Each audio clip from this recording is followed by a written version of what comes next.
Hi everyone, it's me, Darlene. I am sitting here with my denim crumbs trying to figure out what I could do. I haven't played with these for a while, and if you look at my older videos a few months back, this box was piled, so we obviously made a dent.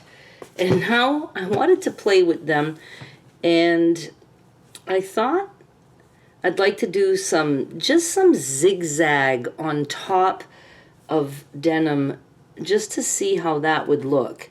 And I thought of doing it first and then putting the pieces together, but I don't know, I kind of like the idea of putting some pieces together first and, you know, maybe squares and rectangles. And then, you know, if it's not a square or rectangle, I can turn it into one, and then I could just top stitch. I've got pink thread. I'd be okay with pink thread just to see what it would look like. Let me see if I can get some pieces here to make a puzzle. I'm not going to be too fussy, and I'm not going to give you sizes because I don't want to even be taking up that much time, but I'm going to put, I should say, these two together, and I'm going to sew right there.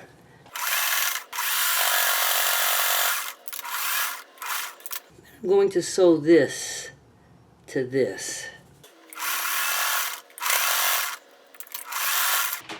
I'm just determined to use up my scraps and stuff. Okay, I could put this anywhere. Kind of like that. I'm going to do that. In other words, just put a bunch of pieces of denim together. And I'm not going to make it too big because I just want to see what it would look like. I wish I could have like 10 sewing machines, all with different thread, so whenever I feel like experimenting with color, I could do that. Okay, how about that there? And then I could add that there. I kind of maybe want a little bit of a different shade, something lighter. This is lighter. That's wide enough. Ooh, I'm gonna like that. Okay, let me just do this. Oh, that's gonna work out good. I'm gonna just trim it up right here.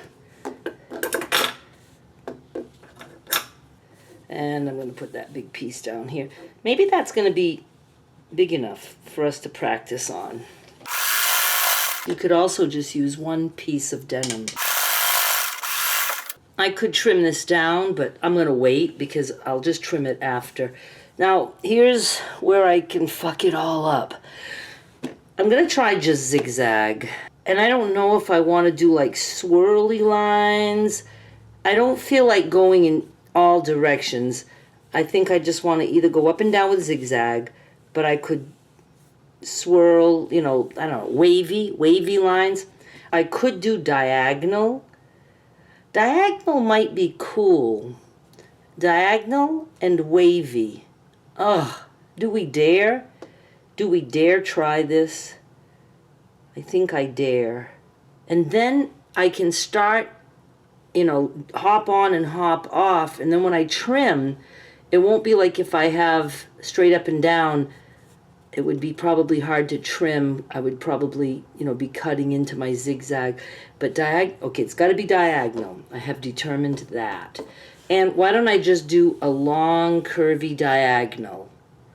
So I want a fairly fine stitch, and I want a fairly wide stitch too, so it really shows. Let me take a little tiny piece of scrap here. Do I have a denim scrap?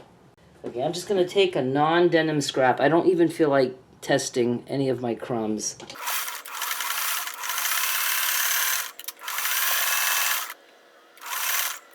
I don't know. I have no clue what I just did.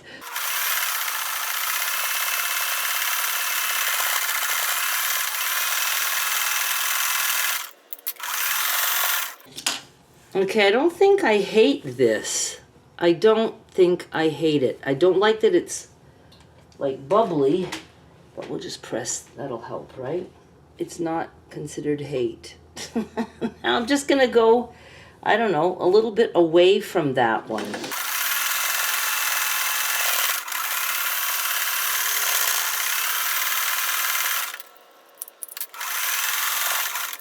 Now I'm just going to keep doing that. I'm going to make curves on both sides until I run out.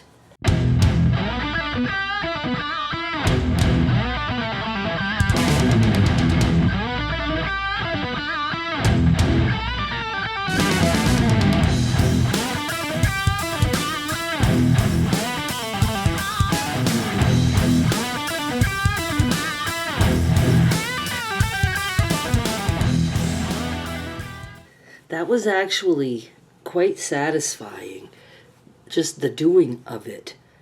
I don't hate this, and we're going to trim it, and we know that always works wonders, right? Let me press and trim. Are you ready? I really like this. I'm going to show you a close-up. Now, some of you might be bugged by, you know, the denim not being all the same, but I just like that. So there's so many things and so many ways we can do this. You could have started with just a square. That would probably be the best way to start because we got all the seams there. And then, if you would like different color zigzag rows, you could get variegated thread, but I liked, like, you know, having the whole thing pink like that. But what I could have done is I could have done like pink here and pink way down here and pink here. And let's say we're doing a bunch of, oh yeah, so I don't even know what this measured. I just trimmed it. I'll tell you in a minute. Let's say you're making a tote bag and you want, like, you know, 6 of these sash between or whatever. You could take each block and do your color, a color, a color, and do all the blocks with a couple of pink rows. Then you could change your thread and then come in on each block and do the purple rows or whatever. You know, you could do that. Yeah. Okay, so let me measure this ruler. I didn't aim for square, I just aimed for getting it as big as I could. I got 5 this way and 4.5. So 4.5 by 5 or 5 by 4.5. I hope it gives you some ideas. I really like it. I also really want to do some top stitching with yarn. Just laying my yarn scraps and doing some top stitching. And we can do that maybe the next time. But it's just making your own fabric. I had pieces of denim that I put together to make some fabric, and then I decorated it by doing a whole shitload of zigzagging. And I like it. Now this is going in my ever-growing pile of quilt blocks that I do when I make a video. I haven't put those on eBay or anything like that. Hey, go check out my eBay auctions because I'm going to be listing, I'm trying for a while, like I had done for a while a few years back, like every 3 days. So I have some already up, and then I'm going to be uploading more tomorrow, Wednesday, and I'll have some Saturday. And in between, if I want to, like I need to do some videos to finish up some series, and, you know, like the Christmas tree quilt top. When that's done, I'm putting the video up for the auction, whether it's on, you know, with the others or not. It'll just be on its own. Anyway, you don't need to know all that right now. So I like this. I'm going to take some close-ups. Thank you so much for watching. Please subscribe, and I'll be back with more soon. Bye.